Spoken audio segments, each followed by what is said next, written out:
नमस्कार विद्यार्थी मित्रांनो, मी प्रियंका ग्लोबल ऑनलाईन मराठीमध्ये आपल्या सगळ्यांचं मनापासून स्वागत करते. आज आपण जे विद्यार्थी मित्र महा-टी-ई-टी एक्झामिनेशनला टार्गेट करीत आहे, असे सगळे विद्यार्थी मित्रांसाठी आजचा पर्टिक्युलर व्हिडिओ लेक्चर हा खूप महत्त्वाचा आहे. लक्षात घ्या, आता महा-टी-ई-टी एक्झामिनेशनला फार कमी कालावधी राहिलेला आहे आणि यामध्ये सामाजिक विज्ञानावर 16 आपले टोटल मार्क्स आहे. तर मित्रांनो, काही असे महत्त्वपूर्ण सामाजिक विज्ञानामधील महत्त्वपूर्ण टॉपिक्स आहे, जे आपल्याला नक्कीच अभ्यास करायला हवं. येणाऱ्या परीक्षेमध्ये जर आपण या पर्टिक्युलर टॉपिक्सचा अभ्यास केलेला, तर 100% आपण येणारी महा-टी-ई-टी एक्झामिनेशनमधील सोशल सायन्समधील जे 16 मार्क्स आहे, 60 गुणांचं आपलं प्रिपरेशन होणार आहे आणि 60 पैकी 60 गुण मित्रांनो आपण मिळवू शकता. सोबतच जे विद्यार्थी मित्र महा-टी-ई-टी एक्झामिनेशन सामाजिक विज्ञानामधून टार्गेट करीत आहे, अशा सगळ्या विद्यार्थी मित्रांसाठी हा व्हिडिओ लेक्चर खूप महत्त्वाचा आहे. त्यामुळे व्हिडिओ लेक्चर आपल्याला शेवटपर्यंत बघायचं आहे, जेणेकरून हे टॉपिक तुम्ही नोट डाऊन सुद्धा करू शकता आणि या टॉपिकचा अभ्यास केल्याने नक्कीच आपल्याला येणाऱ्या परीक्षेमध्ये फायदा होताना दिसून येईल. हे टॉपिक जाणून घेण्यापूर्वी मित्रांनो, महा-टी-ई-टी एक्झामिनेशन करिता पेपर 1 आणि पेपर 2 अशा दोनही पेपरसाठी कंप्लीट कोर्स अवेलेबल आहे. आता लक्षात घ्या, हा कोर्स कमी वेळेत जास्त अभ्यास करण्यासाठी आणि मॅक्सिमम स्कोर करून क्वालिफाय होण्यासाठी आपल्याला मदत करेल.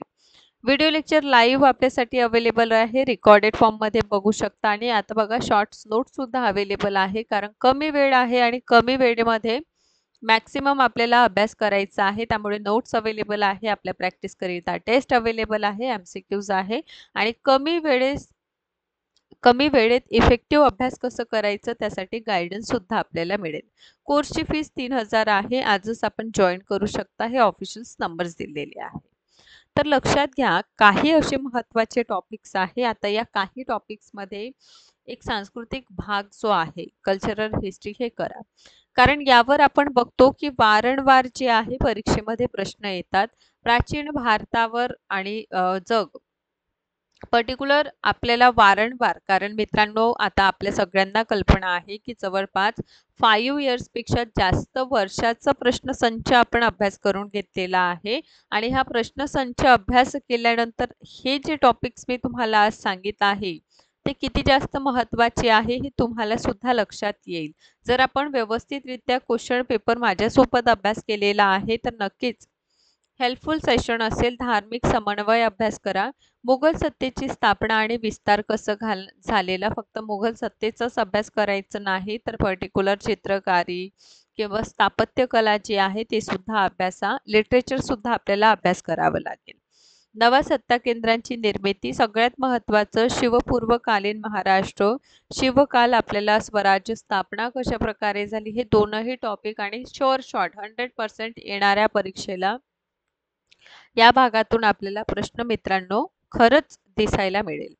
प्रबोधन युग यावर प्रश्न येतात. उठाव 1857चा उठावावर भरपूरसे प्रश्न आहे. यावर बुक लिस्ट, स्टेटमेंट, ठीक आहे, हे भाग करूनच घ्यायचा आहे, कारण यावर स्टेटमेंट फॉर्मवर किंवा कारण देखील आपल्याला या संबंधित प्रश्नांवर विचारतात. भारतीय प्रबोधन या व्यतिरिक्त साम्राज्यवाद संबंधित संकल्पनेचा अभ्यास करा. 20वे शतक, रशियन राज्यक्रांती, दुसरे महायुद्ध, संयुक्त राष्ट्रसंघ याचं स्थापना कसं झालं, दुसऱ्या महायुद्धानंतर जग काय बदल आपल्याला दिसून येतं आणि कशा प्रकारे प्रगती झालेली आहे. प्रसार माध्यमे, मनोरंजन आणि संग्रहालय सोडू नका. ठीक आहे, संग्रहालय देखील आपल्या येणाऱ्या परीक्षेमध्ये खूप महत्त्वाचं आहे. बरं, फक्त एवढंच अभ्यास करायचं का? नाही. इतिहासाची आवश्यकता व साधने हा एक महत्त्वाचा घटक आहे आणि साहित्यिक इतिहासावर फोकस करा. साहित्यिक इतिहास हा एन्शियंटचा असू द्या, मेडिवलचा असू द्या किंवा मॉडर्न हिस्ट्रीचं का असो नाही, यांचा अभ्यास करायचा आहे. प्राचीन मानव कसा होता, कशा प्रकारे विकास होत गेलेला, त्यामध्ये तुम्हाला निम्न पाषाण काळापासून किंवा इतिहासाचं जे विभाजन आहे, आपण आद्य ऐतिहासिक काळ कशाला म्हणायचं, प्राग ऐतिहासिक काळ कशाला म्हणायचं, अशा प्रकारचा आपल्याला अभ्यास करायचा आहे. हडप्पा संस्कृती, वैदिक हे असे टॉपिक आहे ज्यांवर वारंवार प्रश्न परीक्षेमध्ये येतात, त्यामुळे ह्या टॉपिकला स्किप करू नका. नवे धार्मिक प्रवाह, 16 महाजन पद, डायरेक्ट मॅच द पेअरसाठी हे प्रश्न विचारतात.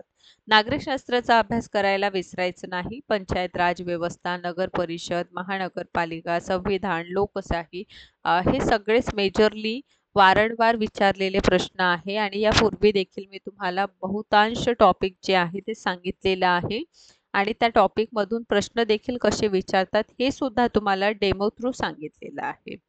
एवढंच नाही तर इतिहास, अर्थशास्त्र, आपलं राज्यशास्त्र आणि भूगोल, ठीक आहे. भूगोलचा अभ्यास खूप व्यवस्थित करा. यासाठी आपण स्टेट बोर्डच्या बुक यूज करू शकता, किंबहुना जे नोट्स तुम्ही काढलेला आहे त्याला रिवाईज करा आणि आता वेळ कमी असल्यामुळे मॅक्सिमम टेस्ट द्या आणि फक्त टेस्टच देऊ नका मित्रांनो, तर हे जे टॉपिक आहे पुन्हा एकदा रिकॉल करा. डेली बेसिसवर रिव्हिजनला वेळ द्या.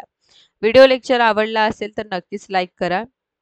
चॅनलवर नवीन आहात तर सबस्क्राईब करा आणि परीक्षेला जाताना या टॉपिकला एकदा तरी रिवाईज करून जा. Thank you so much.